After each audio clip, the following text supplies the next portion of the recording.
Have you ever felt confused between effect, and impact? These words look similar, but they are used differently, and fluent speakers choose them based on the situation. Let's understand them naturally. First, affect. Affect is usually a verb. It means to influence or change something. Example, stress affects sleep. Rain affected the match.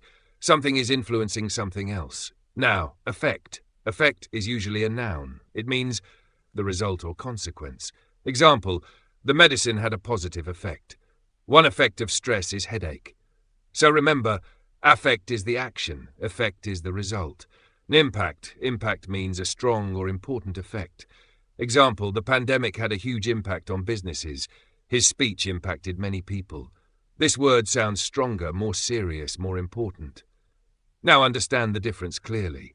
Stress affects health. Here, stress is influencing health. The effect of stress is poor sleep. Here we are talking about the result. Stress has a huge impact on mental health. Now the effect sounds serious and powerful.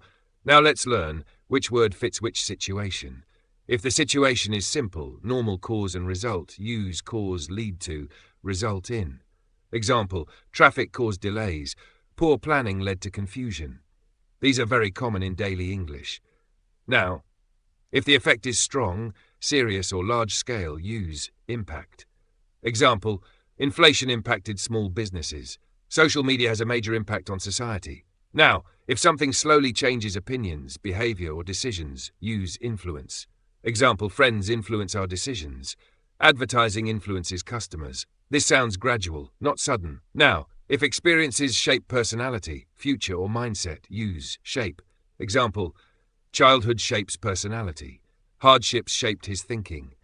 This is common in psychology, education, and life discussions.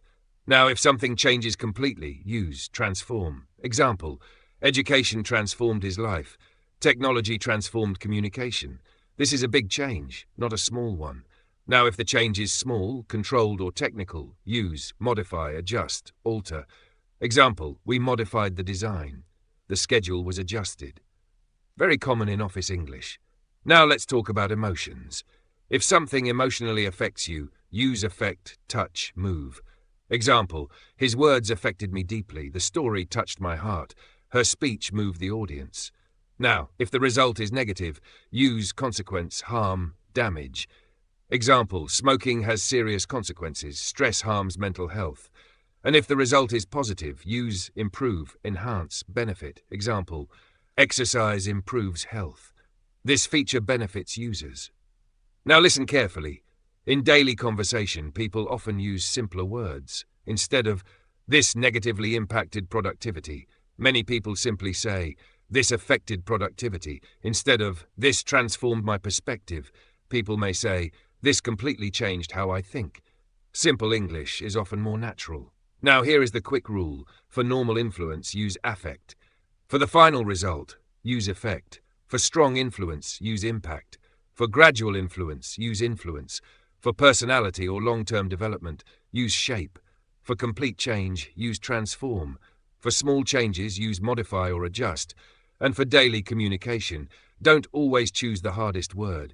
Choose the word that matches the situation. That is what makes English sound natural, clear, and fluent.